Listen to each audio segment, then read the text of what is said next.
Well, I'm excited. Dr. Michael Lustgarten is literally, we're going to talk about everything about longevity. I can't wait. You're living it.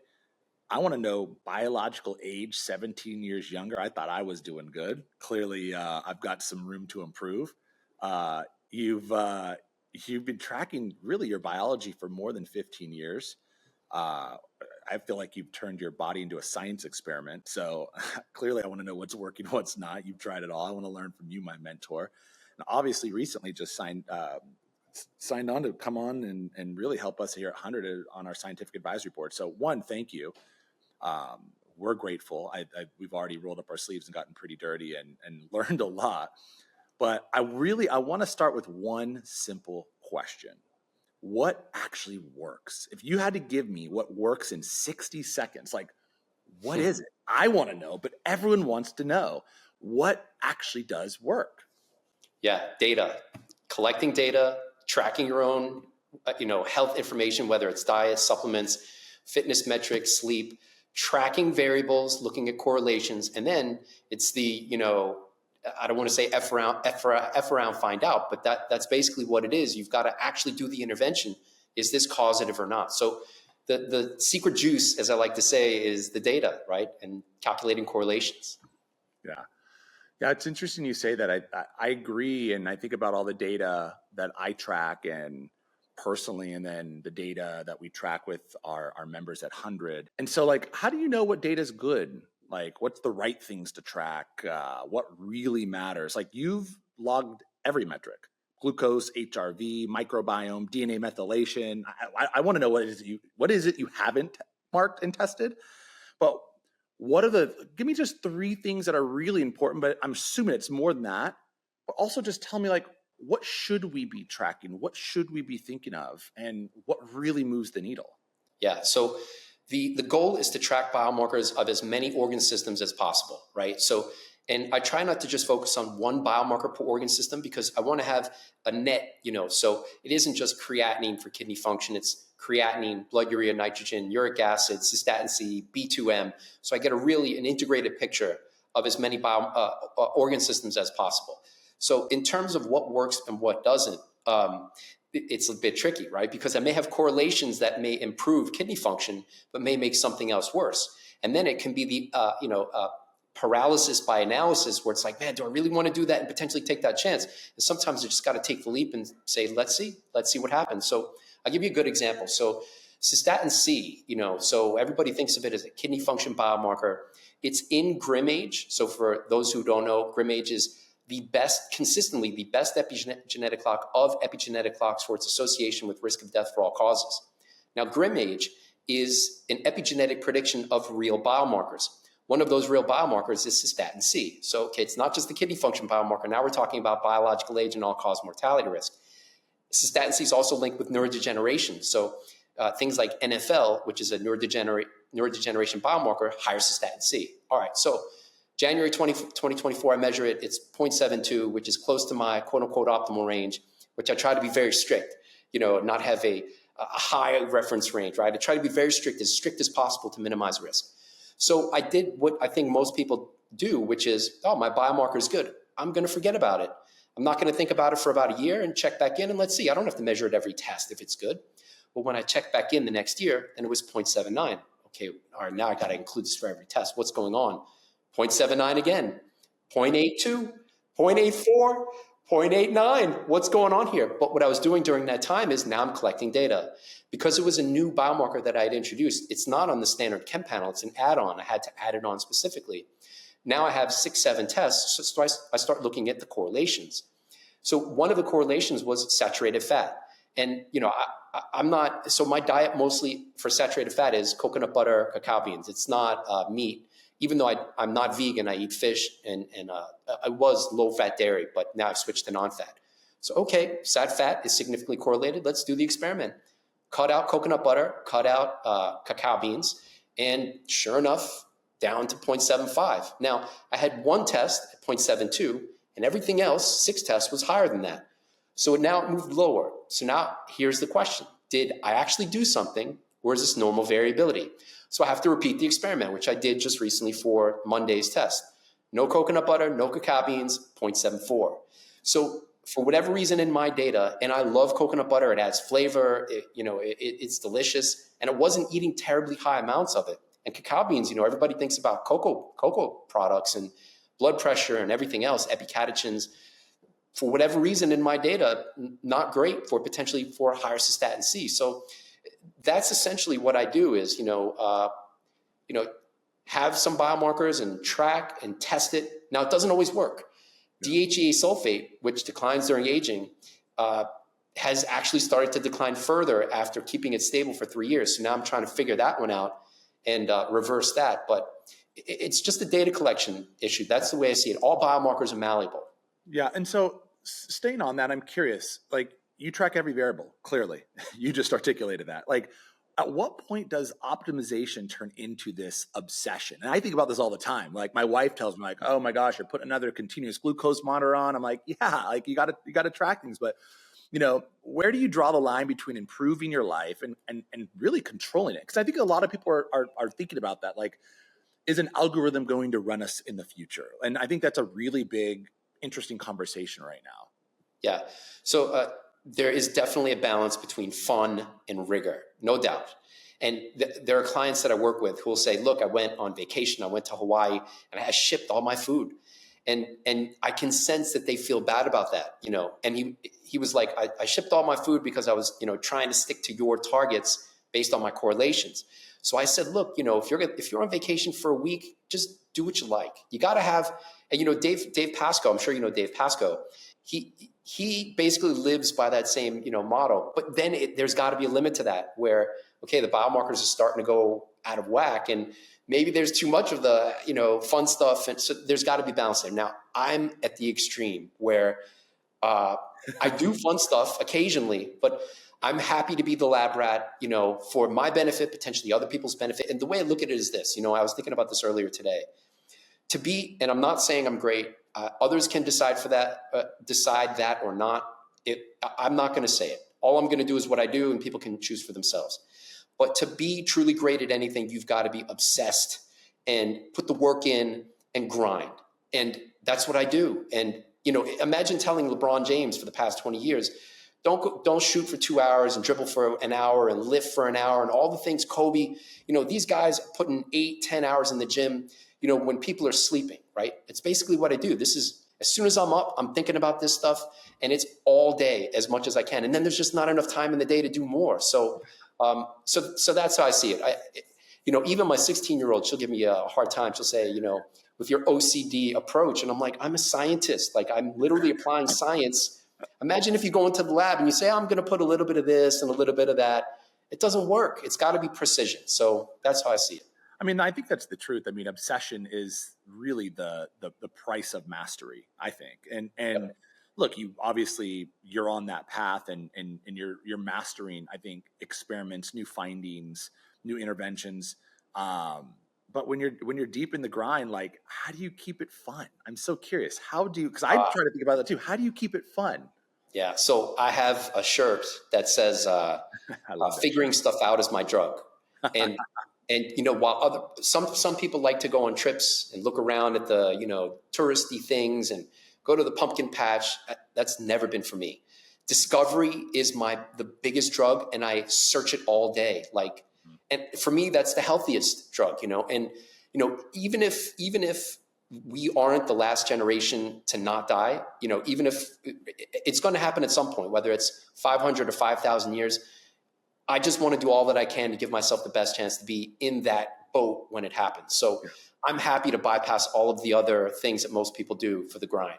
Yeah. And I think when I think about what you do and even the work that you're really, I think, helping us here at 100, like you don't just look at in range and out of range for specific biomarkers. And I think that's wild in today's world because who doesn't want to be optimal? And you talk about mastery and you brought up LeBron James, and I think everybody wants to be in the optimal range, right? And they want to feel great and they want to play pickleball when they're 70 or when they're 40, they don't want to be sore and wake up with aches. And when they're in their 30s, look, they might think they just want to have fun, but they want to start thinking about life differently. So I'm so curious when you think about all the things you test, the experiments you run yourself, how do you think about optimization, the optimal range? How do you think about, where one should be at specific ages or areas in their life, like females that are postpartum, to males going into their 40s, to menopausal women. I mean, I can go, there's all different areas of life I think of just from our users and what they go through. Give me a little thought into how you think about that. Because you've been great with us on how we think about it, but I think it'd be really great to tell where your mind goes in that, being a scientist. Yeah, so I should say that fitness and function are at the top of my tier. Exercise is the central, it's the core of what I do. And it isn't just, squat heavy, lift heavy. Like, this used to be my mindset. And granted, I'm always trying to get stronger, but I'm more obsessed with, well, it's a part of the approach, functional ability, right? And, Peter is always talking about this stuff too, where if your dead hang is a certain amount, that's going to project to your grip strength. And then, so you can hold heavy things when you're older. I'm thinking about it, I've been thinking about it like that for a long time too, where mobility, getting, like you said, the aches and getting out of bed and, I tweaked something. I don't want to be 80 and people look at me and they're like, you have an old gait or grandpa can't move. That's the opposite. So all of my workouts are focused on strength, but also mobility through a full range of motion for all the major joints, so that, when you look at my gait, it's like he moves like an old man, so function is essential. That's a huge part of it. Now, a couple other things, I think most people are thinking about getting into the optimal range for like a singular test. Yeah. But then, is that singular test representative of a full year average, right? If we're really trying to slow aging, how many, and I think we've talked about this in other calls, is how many tests per year do you need, right?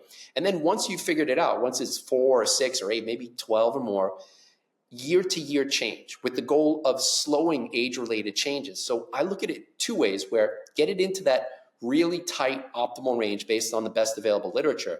And then what does your data show year to year to year? Like baseball stats, Barry Bonds, 40 homers, 100 or 60 homers, 120 RBIs. How long did he keep that up? I look at the biomarkers in the same way, where I want to keep it as youthful as possible for as long as possible. And if that's the case, would my mortality risk flatten out relative to the age-related decline? So, yeah, let's stay on that, because I'm curious. So we measure hundreds of biomarkers within 100. We have obviously all of the different organs and areas and panels that we test, and we have obviously the scientific, the lab ranges, but we also have the optimal ranges. Staying right on that, how should one think about that? Because I think what we have found, and I think it's just human nature, is we want to see what's out of range. That's where we go to first. It's like, where am I out of range? And that tells a story, no doubt. But there's also some suboptimals that are probably not doing well as at the same time. Like, how should one? I know that we do a great job explaining it, but for the folks that are listening, like, how should they think about, I'm out of range? Is it really the best way to just try to get the out of range in range? Are there other optimal areas that we should be focusing on? I'd love to get your thoughts on that. Yeah, so lipoprotein A is a good example of that. So for those who don't know, it's an atherogenic, or it's 6 times more atherogenic than LDL. Yeah. So when you get your lipid panel and it has LDL, VLDL, HDL, lipoprotein A is a subfraction of LDL. So you'd have to actually measure lipoprotein A. LDL doesn't just tell you that story. So for just as an example, if someone's only measuring ApoB, right? So if your ApoB is low, really low, say less than 70, which is in primary prevention trials, they recommend less than 80, less than 70 is even more tight. But if the majority of your ApoB is lipoprotein A and VLDL, which are both in published studies more atherogenic than LDL, and your LDL fraction of that of the ApoB is low, that's not a good profile, even though your total ApoB may be low. So I'm thinking about these things from trying to optimize all the little details, right? So I think your question was about optimals, right? How should people think about optimals? So it often goes beyond just, okay, my ApoB is less than 70. It's what additional details can you add into that? I can give you another example. So lymphocytes, right? Most people are tracking white blood cells, total white blood cells, and they don't pay any attention to the subfractions. And that's important because white blood cells may not change during aging, but neutrophils and monocytes increase. and lymphocytes decrease. So you could have the same white blood cell count for 50 years, but the proportions have changed. And that's potentially important because even looking at neutrophils and lymphocytes, that ratio is associated with neurodegenerative disease, a higher ratio, for example. So, all right, that's one subdivision. But then you can even further subdivide the lymphocytes into CD4 and CD8. And there are published studies. I had one of the scientists who published this work on the channel, where the CD4 to CD8 ratio, which is a further subdivision of lymphocytes, if that's below a certain threshold, you're at an increased risk for infections, increased risk for death from infections, and a shorter lifespan. So, it's really digging into the details, not just focusing on, okay, you're in this optimal range. How can we dig into the details as much as possible? And then not just that, it's if your data is quote unquote suboptimal or not optimal, what's driving that? How can you discover the mechanism and really move the needle back to a more youthful, healthy state? So that's the fun of it for me. I've said this before. I go into every, trying to help people and clients with data agnostic. What is their data actually telling me? And what can we do to actually move it back to a more healthy state? Yeah. Is it true that I heard this? I want to know more. I'm so curious that you've tested everything at this. I'm like, what is one thing that he would have maybe never tested? And you've tested, obviously your bedroom's like a lab, right? But like you've tested different beds, air mattresses, memory foam, cooling setups, and you saw a change in HRV, like in your resting heart rate. Walk me through. What did you change? What did you really test? What's the best mattress? I want to know. Like, what should everyone be sleeping on? Is it just the mattress? Are there other things where you do a wind down routine? You have, no cell phone and no screen time. Do you have I'm so curious about this because it's like I need to go get a new mattress now. I'm like telling my wife we're getting a new mattress. Well, it could be an effect that's specific to me. Maybe most people don't have this effect, and actually, I discovered it by accident. It wasn't something I intended to do. So, I've been tracking HRV and resting heart rate for 7+ years. So if I see deviations in the data, I know something's going on. So when compared to where I first started and I think it's important to look at HRV and resting heart rate together because resting heart rate goes up and then declines during aging. So how do you know if it's youthful or aged? HRV adds more context because if your resting heart rate is low, but HRV is high, this is what's found in fitness and health. But if your resting heart rate is relatively low and HRV is low, this is the age phenotype. So when I started, despite always being active, always training, my HRV and resting heart rate wasn't great. 2018. Improved it for like 5 or 6 years in a row. And then for whatever reason, 2024, HRV started to decline and resting heart rate started to go up. So around that time, in hindsight, I ordered a mattress topper. So the bed that I had wasn't great, and I'd wake up, my shoulders would hurt. So I was like, all right, I'm going to get a mattress topper. Didn't think anything of it. Memory foam, just standard thing. Slept on it. It didn't degas it. So maybe that was part of the problem initially. But anyway, so that didn't help. My data continued to get worse.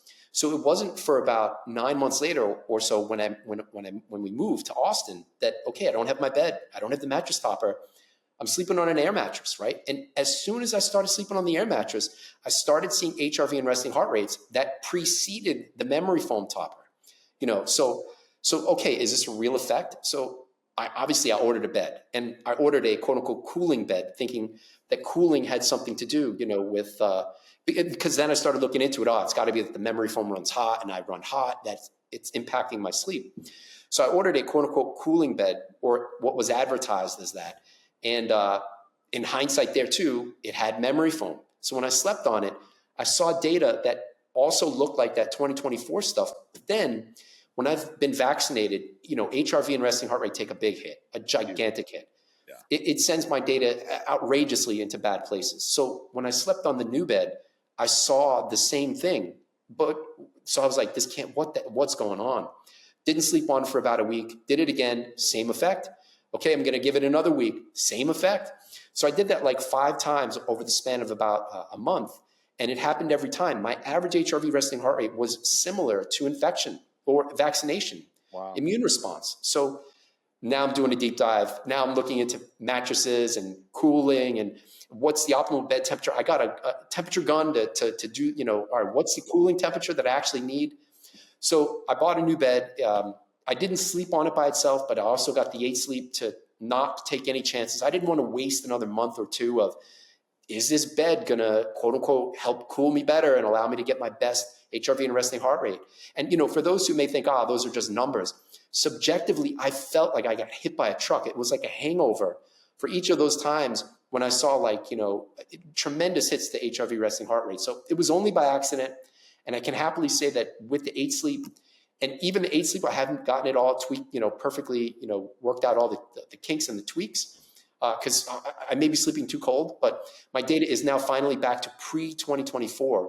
Now, there may be other variables there because here in Austin, I'm able to better control the CO2 in the house, the humidity in the house. I'm not on a busy, polluted street. So air quality may be a big part of this story too, but for sure, the air mattress and the cooling effect of the air mattress relative to what I had before, I think is a big part of the story. Yeah, what I hear is I need to pack up and move to Austin. That's what I'm hearing, just so we're clear. I think all my friends would appreciate that as well. I've got a lot of friends out there. So, hey, if you look at this, I think about you are literally treating and looking at your body like an engineer. That's how I see it. Everything's connected: heart, metabolism, inflammation, recovery. I'm so curious, what's the one relationship that most people miss? Yeah, it's tracking, right? It's not testing often enough and assuming that the data will always stay the same, because if you're eating a certain way and you think you're eating a certain way and you get a certain biochemical profile, you think it's always going to be like that, or it's going to be like that for a year or two. Aging is a moving target. I've got some biomarkers that were stable for a while that all of a sudden have started to change. So when you think about enzymatic activity, or for specific certain proteins, not all proteins, obviously, but there may be certain proteins that lose enzymatic activity or aren't expressed during aging. So how do you overcome that? Well, when you think about the Chatelier's principle, just without getting too much into the weeds, you have reactants and products, and the enzyme isn't basically in the middle there, which catalyzes a reaction. So if the enzyme activity goes down, you may need more reactants to get the same amount of products, the products being the biomarkers. So if the reactants and even some of the cofactors, I may have to megadose some of those to get the same biomarker levels and organ health. So that's kind of how I'm thinking about it. Whereas I don't think most people think aging is a moving target. It's a continuous process. You can't just test and forget. You can continuously got to test, because then you're playing catch up. Where it's, oh no, my data. For example, homocysteine. My homocysteine was like youthful at one point. Forgot about it for 10 years, and then boom, it's 10, 11 micromole. I'm like, when did this happen? Now I have to try to figure out where are the weak mechanistic points in my data to try to fix that. So I think we've all seen, you've got to be testing to understand, to even get a look. And my personal story, I was successful. I feel amazing. I look good. That's what I'm telling myself. I work out, I eat pretty healthy. And, until I tested and really learned, wow, what's happening on the outside is definitely not what's happening on the inside. And I think for me, it was a big wake up call, because it's like real data. It's hard to turn around and not look at data in the face, right? And so we can always put it off of, oh no, I feel good, this is just normal. And we tell ourselves these stories. And I think we forget even what normal even is, because as we age, we just think this happens. And so look, I when I tested, everything was out of range, like so many markers. And it just taught me so much about how I was so wrong. And I think we all, as Americans and humans, are so convicted one way, and we let information in, but we still hold on to our conviction, and letting that information in and then changing and reacting to it, I think is really hard. But I feel like when you have data on your health, right, it's so much different, because I think we all want great health. We all want to have this really great life as we do age, Yeah. So what's tricky though is the recipe is going to be different. So it's precision. It's a precision-based approach. But where it gets tricky is, let's say a certain lifestyle, diet, exercise, sleep, supplements, meds, gets you to a certain biomarker profile. Is that going to lead to your slowest rate of aging for all of the biomarkers and organ and systemic health over time? How would you know? And then if you go 5 years using that, would a better approach get you, or quote unquote better approach, whatever that may be, it's only N of one. We don't have twins to do the experiment. So that's where it can get tricky. So there are many roads. I see people, working with people, there are many roads to the same biomarker profile. It's just which is going to be the best, at slowing the aging rate over time, which is debatable, right? Yeah, you're so ahead of, everyone, obviously thinking about this stuff. I'd say a decade ahead of the industry. I'm so curious, like, what are the breakthroughs coming down in the next decade that you get excited about? Like you're obviously living it, right? You are the experiment. You said it, the guinea pig. You test it all out. What are things right now that are in